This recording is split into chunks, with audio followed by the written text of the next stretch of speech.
Hello everyone, good morning. चलिए भाई, set 29 Madhya Pradesh पटवारी सामान्य प्रबंधन, आप सबको जय हिंद, वंदे मातरम, सलाम, नमस्ते, सत श्री अकाल, आदाब, गुड मॉर्निंग। चलिए स्टार्ट करते हैं। लेते हैं पहला क्वेश्चन। भुगतान संतुलन के बारे में निम्नलिखित में से कौन सा कथन गलत है? कौन सा कथन गलत है? यह सामान्य रूप से 1 वर्ष की अवधि से संबंधित है। बिल्कुल सही है। रसीद क्रेडिट साइट पर और भुगतान डेबिट साइट पर दिखाए जाते हैं। बिल्कुल सही है। या दोहरी प्रविष्टि बही खाता पद्धति को नहीं अपनाता है। सर ये गलत है, ये अपनाता है। ठीक है, तो हम सापे ही जाएंगे सर। ओके, देखिए इसका आंसर है हमारा। अगला क्वेश्चन है हमारा, ऐसे उद्योग है जो आगे प्रजनन में उपयोग के लिए पौधों और जीवों के प्रजनन में लगे हुए हैं। विनिर्माण उद्योग, निष्कर्षण उद्योग, निर्माण उद्योग या आंशिक उद्योग। बिल्कुल, आनुवंशिक उद्योग। आनुवंशिक उद्योग। पढ़िए इसको, बहुत अच्छी जानकारी दे रखी है। अगला क्वेश्चन है हमारा तीसरा, DIN का क्या अर्थ होता है? Direct identification number. बिल्कुल यही होता है, डायरेक्ट आइडेंटिफिकेशन नंबर। ठीक है, ओके।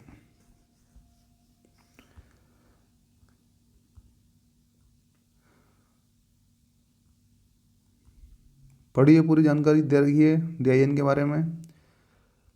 पुरानी नौकरी के समान नौकरी की शर्त पर वेतन संरचना में होने वाले परिवर्तन को कहते हैं स्थानांतरण, नियुक्ति, सेवानिवृत्ति या फिर पदोन्नति।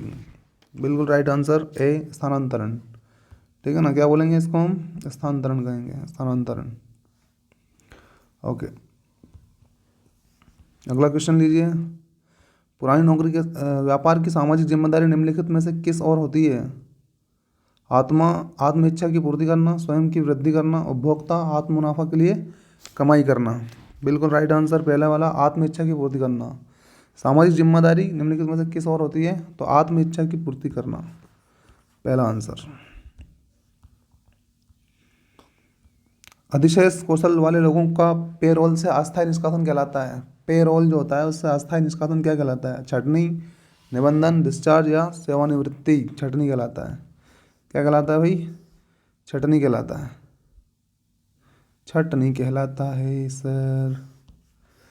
ओके, अगला क्वेश्चन है हमारा, कंपनी के आंतरिक प्रबंधन के नियम क्या कहलाते हैं? स्टॉक एक्सचेंज, संगम अनुच्छेद, सूचीपत्र या संस्था की बहिर्नियमावली। संगम अनुच्छेद कहलाते हैं। ठीक है, अगला क्वेश्चन लीजिए।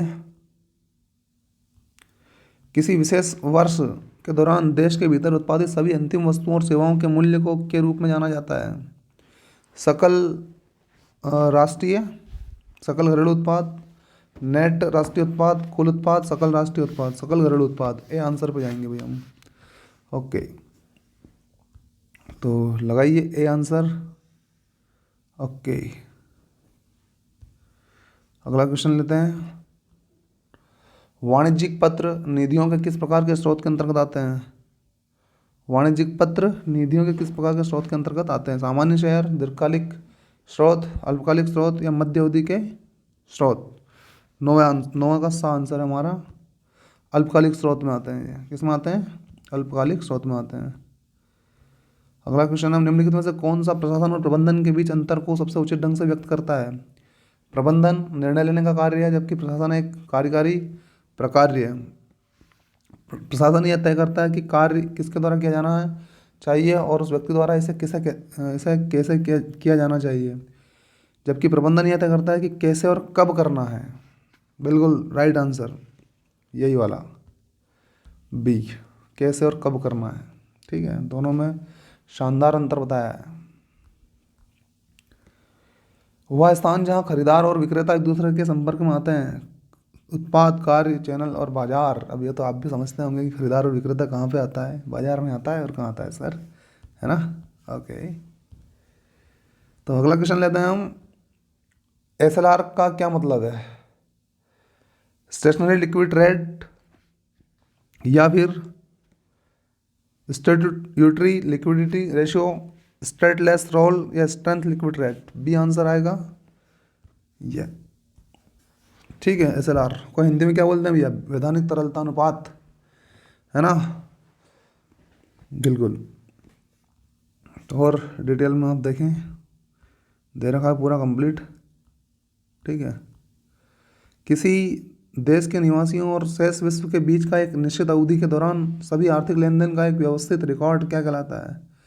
सामाजिक परक कहलाता है, या फिर भुगतान संतुलन कहलाता है, आर्थिक कारक, या फिर राष्ट्रीय आय कहलाता है? बा भुगतान संतुलन क्या कहलाता है? भुगतान संतुलन कहलाता है। Balance of payment. व्यावसायिक संगठन के एकल स्वामित्व के संदर्भ में सही कथन चुने। एकल स्वामित्व के निम्नलिखित में से कौन सा गुण नहीं होते हैं भैया एकल स्वामित्व में? गठन और समापन में आसानी होती है, बिल्कुल सही है। निर्णय लेने में विलंब होता है, सूचना की गोपनीयता रहती है, ये भी सही है। प्रत्यक्ष प्रोत्साहन मिलता है, ये भी सही है कुछ हद तक। तो फिर आंसर पर जाएंगे हम लोग तो कि 12 है सही 60। निर्णय, हाँ वाह, निर्णय लेने में विलंब। भाई एकल में ये समस्या रहती है कि निर्णय लेने में विलंब हो जाता है। व्यवसाय संगठन के एकल स्वामित्व के संदर्भ में सही कथन चुने। एकल स्वामित्व के निम्नलिखित में से कौन से गुण नहीं होते हैं? ये नहीं होता है निर्णय लेने में विलंब वाला। ठीक है, निर्णय लेने में विलंब। अब एकल आदमी, हाँ ये बात सही है, एकल आदमी फटाक से निर्णय ले सकता है, देर की तो कोई बात ही नहीं है ना? राइट। विपणन का वह पहलू जो ग्राहकों को या खासकर ग्राहकों के किसी खास समूह को स्थायी रूप से या अस्थायी रूप से हतोत्साहित करता है। डी मार्केटिंग दिखाई दे रहा है पहले नज़र में, बिल्कुल राइट, डी मार्केटिंग। निम्नलिखित में से कौन विपणन के मुनाफे के अंतर्गत आता है भैया? निम्नलिखित में से कौन विपणन के मुनाफे के अंतर्गत आता है? मुनाफा युक्त रोजगार के अवसरों को सम्मिलित करता है। मुनाफा युक्त जो रोजगार है, रोजगार के अवसरों को सम्मिलित करता है। लोगों का निम्न जीवन स्तर, यह उपक्रम को अधिक मुनाफा अर्जित करने में से रोकता है। आर्थिक वृद्धि को बाधित करता है। पहला ही आंसर है हमारा, मुनाफा युक्त रोजगार के अवसरों को समन्वित करता है। भारत का केंद्रीय बैंक RBI है, सबको पता ही है इसके बारे में, है ना? RBI है, बिल्कुल सही बात है सर, RBI है हमारा केंद्रीय बैंक। ठीक है,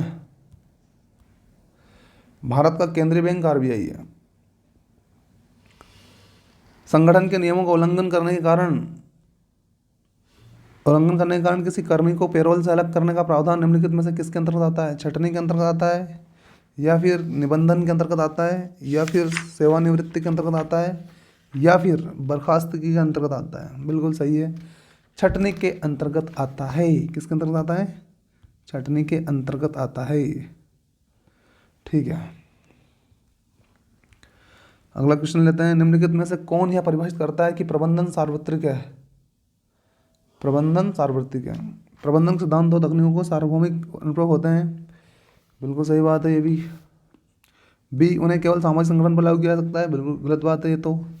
ठीक है, तो मेरे ख्याल से पहला ही सही है, प्रबंधन सिद्धांतों और तकनीकों को सार्वभौमिक अनुप्रयोग होते हैं। ठीक है ना, और आपके ख्याल से भी यही सही है। अगला क्वेश्चन का आंसर आपने देख ही लिया है। वित्तीय निर्णयों में लाभांश, वित्त पोषण और निवेश शामिल है, तो साफ पे चले जाइए सीधे तौर पे आप, वित्तीय निर्णय, है ना, नाम से ही क्लियर हो रहा है। किसी देश के निर्यात और आयात के बीच का अंतर है, निर्यात और आयात के बीच का अंतर क्या कहलाता है? व्यापार संतुलन, व्यापार घाटा, भुगतान संतुलन और खपत।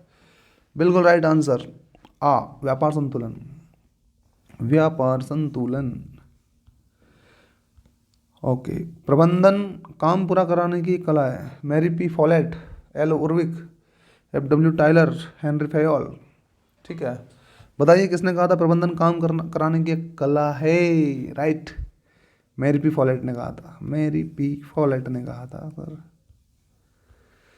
प्रबंधन काम पूरा करने की एक कला है, यह कथन मैरी पी फॉलेट ने दिया था। राइट, पहला। अगला क्वेश्चन है, वह प्रक्रिया जो समय, स्थान, स्वामित्व और जागरूकता संबंधी उपयोगिता की रचना करते हुए वस्तुओं और सेवाओं को उत्पादनकर्ता को निम्नलिखित में से किसके द्वारा जाना जाता है? मानव संसाधन, उत्पादन, विपणन, या फिर अनुसंधान? विपणन, मार्केटिंग है भैया एक तरह की। यह व्यक्तियों का एक स्वैच्छिक संघ है जो सदस्यों के कल्याण के उद्देश्य हेतु साथ होता है। संयुक्त हिंदू परिवार, कोऑपरेटिव सोसाइटी भैया, कोऑपरेटिव सोसाइटी। अगला क्वेश्चन, क्रेडिट नियंत्रण के उपाय के रूप में दर को छूट दर के रूप में भी जाना जाता है। बैंक दर को, सीआरआर को, रेपो रेट को या रिजर्व रेपो रेट को। बताइए बैंक दर को। 25 का हमारा पहला आंसर बैंक दर।